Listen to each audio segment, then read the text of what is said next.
साल 2025। दिन था 16 जनवरी। चिंटू एक 20 साल का लड़का पहली बार अपने माता पिता और बहन के साथ प्रयागराज में लग रहे महाकुंभ मेले में गया था। लाखों लोग संगम में डुबकी लगा रहे थे, परंतु चिंटू के लिए यह धार्मिक यात्रा नहीं बल्कि एक अनजाना रहस्य बनकर सामने आने वाला था। जब चिंटू संगम नदी में स्नान कर रहा था तो वहाँ का माहौल अत्यंत पवित्र था। चारों तरफ मंत्रोच्चारण, भक्ति भाव और धूप की महक। लेकिन तभी चिंटू को पानी में कुछ अजीब सा महसूस हुआ। एक हल्की जलन, एक गर्मी, जैसे जल के भीतर कुछ छिपा हो।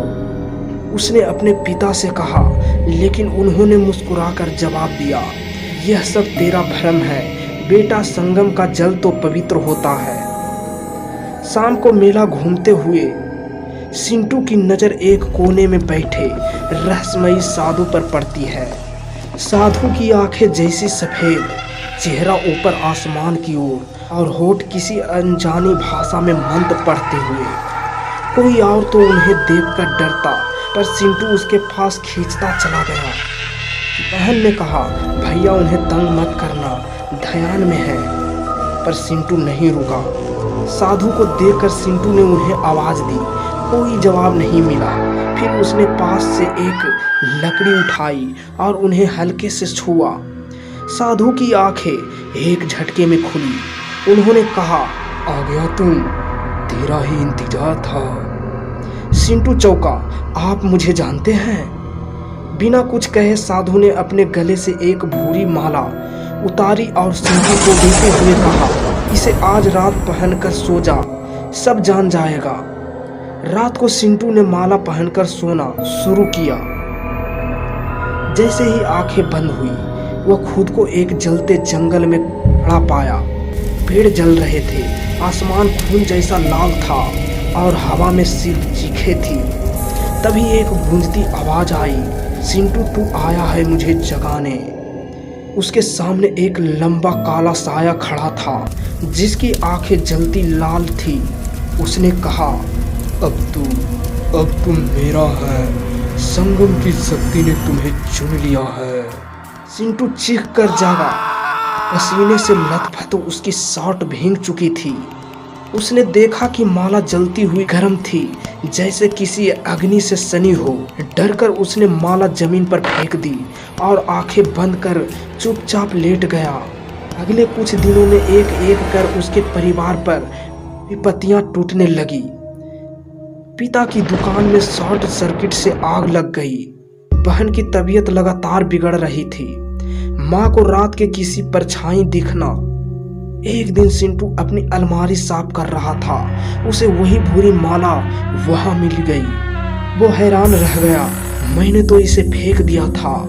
जब माँ से पूछा गया तो माँ ने कहा, वो माला मुझे मिली थी, मैंने संभाल कर रख दी।